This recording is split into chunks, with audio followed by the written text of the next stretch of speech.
Hello, this is Mark Wildman of Wildman Athletica, and today we're going to talk about a kettlebell kneeling clean. So when you want to get better at a particular exercise, one of the things you can do is mod the leg position. Keep part of the exercise the same, the upper body portion of the exercise, and mod your base of support into something else. Every time you change your foot position, you're going to change the way your core fires, and you're going to change the way that the inside of your hip fires. A lot of people have bad backs, and a lot of times bad backs can be related to weird hip function of some type. So we don't have to diagnose all of those things. We leave that to different types of professionals. What we do know is that if we make the body move better, then a lot of times things inside your body can balance themselves out and lead to less pain over time. There are many versions of the kneeling clean. This version is going to have 90 degrees in the front leg, 90 degrees in the back leg. You're going to recognize this as being the bottom kneeling portion of a Turkish getup. That's the point. We're trying to rip the Turkish getup apart into smaller pieces to improve the overall performance of the Turkish getup by practicing breakouts in each different position along the way. So our setup for this is our half kneeling position, as I like to call it. We should have about 90 degrees in the front leg, about 90 degrees in the back leg, and we want to have, not on a straight line, but we would like to have these shoulder width apart, which should also be our squat distance. The reason I'm very particular about squats and not having turnout is because we can then link those squats into more complex movements over time. So if your foot is straight ahead in your squat, then you can step back directly into this position without a bunch of lead foot dancing. You can do this with a turned out foot. I do not recommend it. That is not the point of it. The point is to have this foot straight ahead so we can get stronger at this position so that we can develop that straightforward power that we're looking for. This exercise is going to have the same hand as the lead leg. The kettlebell is going to start on the ground. The handle is going to be pointed front to back. We are going to point our thumb backwards, and we are going to use the corner of the kettlebell, wrapping our hand around in that corner. Our elbow is going to be locked out. We are going to push the weight back, and we are still going to hip snap. It's just going to be a different type of hip snap. We want to get good at lots of different types of hip snaps, not just standing up, kneeling hip snaps, lying hip snaps, rotating hip snaps. We want all the hip snaps to be strong. Kettlebell, grab, push the weight back, clean it up. The top of your clean is the same as it should be. Your fingers should be pointed up at the top. Your hand should be in the corner of the kettlebell. You should have support, and you should be resting on the bone on your forearm.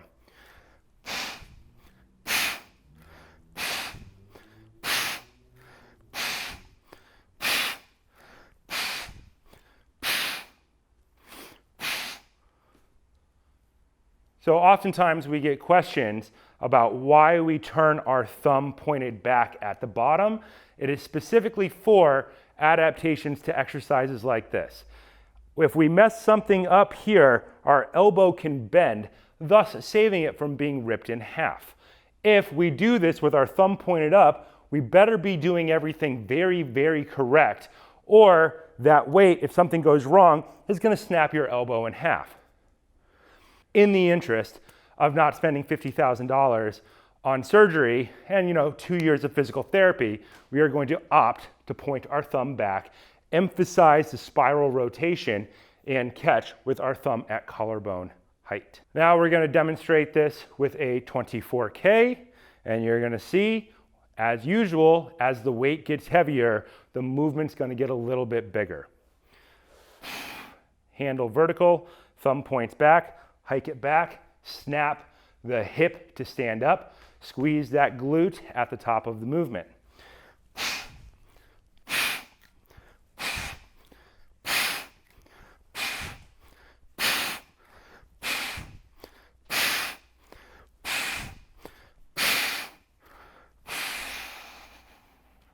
Every time we change our base of support, we're going to change the way the muscles in our core fire. So Standing up, we have 2 hips in one line. As we take one leg out, one hip is going to be forced to fire differently. You may feel it in this hip, totally fine. A lot of times people will find that this muscle in the back of their leg, one of these hamstrings going into these muscles on the inside of your leg, wasn't firing, and this will force it to fire harder. This is our 32 kilogram kettlebell. It's supposed to be red, it's just faded over time into this lovely color of brown. Point your hand back.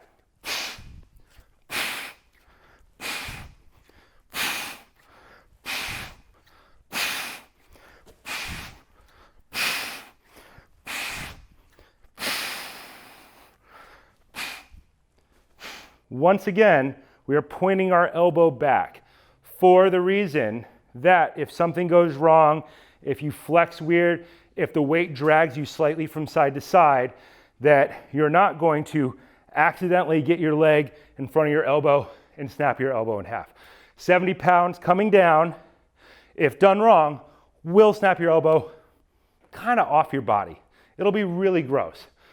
Don't do that. We are always pointing our thumb back, snapping our hips, keeping our elbow tight to our body, rotating, packing our shoulder as we go through, and bringing our thumb up.